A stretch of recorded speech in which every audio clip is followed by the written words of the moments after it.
गौरीज किचनमध्ये सगळ्यांचं स्वागत। आज मी दही भेंडी मसाला करते। यासाठी आपल्याला भेंडी धुवून स्वच्छ पुसून घ्यायची आणि 1-1 इंच एवढे त्याचे तुकडे करायचे आणि मग त्याला मध्ये थोडी चीर द्यायची। अशा प्रकारे सगळी भेंडी आधी कापून घ्यायची। भाजीसाठी आपल्याला बारीक चिरलेला कांदा, बारीक चिरलेला टोमॅटो, 10 ते 12 लसणाच्या पाकळ्या लागणार आहे आणि 1 कांद्याच्या आपण पाकळ्या फक्त काढून घेणार आहोत, बारीक नाही चिरायचा आहे। प्रथम आपण भेंडी कापून घेणार आहोत आणि कापलेल्या भेंड्यामध्ये थोडंसं बेसन घालून ती तेलावर परतून घ्यायची आहे, म्हणजे एक साथ बेसन पण भाजलं जातं। 4 ते 5 मिनिटं ती भेंडी परतून घ्यायची आहे तेलामध्ये।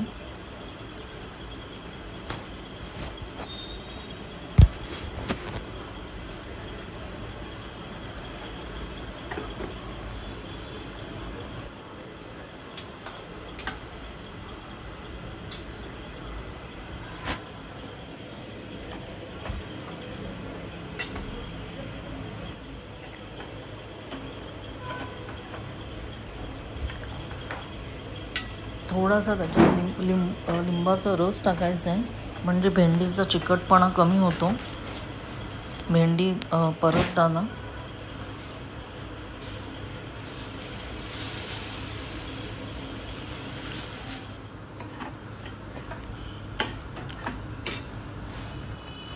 त्याच्याबरोबर तेलावर भेंडी भाजून घ्यायची। आता भेंडी तेलावर परतून झाल्यानंतर आपण याचा मसाला करणार आहोत। त्यासाठी कढईमध्ये तेल तापत ठेवायचं आहे आणि लसणाच्या पाकळ्या पहिला टाकायच्या आहेत आणि त्या थोड्या शिजल्यानंतर बारीक चिरलेला कांदा टाकायचा आहे आणि तो परतून घ्यायचा आहे। कांदा शिजल्यानंतर टोमॅटो टाकायचा आहे आणि मीठ टाकून कांदा टोमॅटो छान शिजवून घ्यायचे। आता एका वाटीमध्ये दही घ्यायचं आहे, त्यामध्ये हळद, लाल तिखट, धणा पावडर, जिरा पावडर आणि गरम मसाला असे पावडर मसाले टाकायचे आहेत आणि दही छान फेटून घ्यायचं आहे।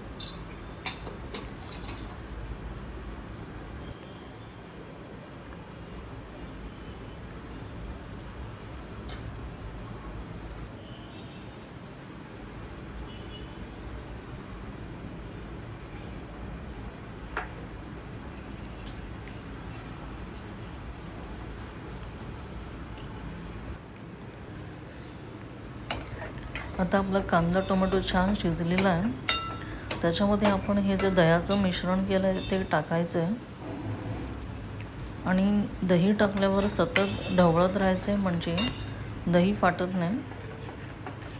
1 मिनिटं कंटिन्यूअस ढवळत राहायचं आहे, म्हणजे दही छान शिजतं लगेच। आणि गॅसची फ्लेम एकदम लो ठेवायची।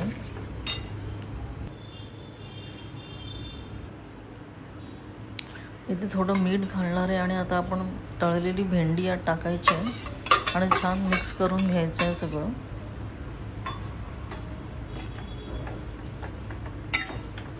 माझे व्हिडिओ आवडत असेल तर व्हिडिओला लाईक आणि शेअर करा आणि माझ्या चॅनलला सबस्क्राईब करा। आता ही भेंडी या मसाल्यामध्ये मिक्स करून छान वाफ द्यायची आहे। खूप छान रंग आलेला आहे भाजीला। आणि आता याच्यात आपण जो कांद्याच्या पाकळ्या काढलेल्या त्या पण टाकायच्या आहेत। हे छान वाफ द्यायची आहे भाजीला। तुम्हाला पाणी हवं असेल तर कमी जास्त पाणी टाकून ग्रेव्ही तुम्ही वाढवू शकता किंवा कमी करू शकता। भेंडी टाकायच्या आधी थोडंसं पाणी टाका जर ग्रेव्ही जास्त हवी असेल तर।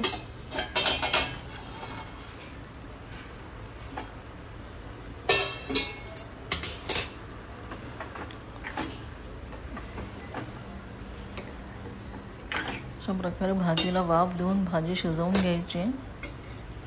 आता आपली भाजी तयार आहे. त्याच्यामध्ये बारीक चिरलेली कोथिंबीर टाकायची आणि गरम गरम भाजी फुलक्यासोबत किंवा भातासोबत सर्व करायची.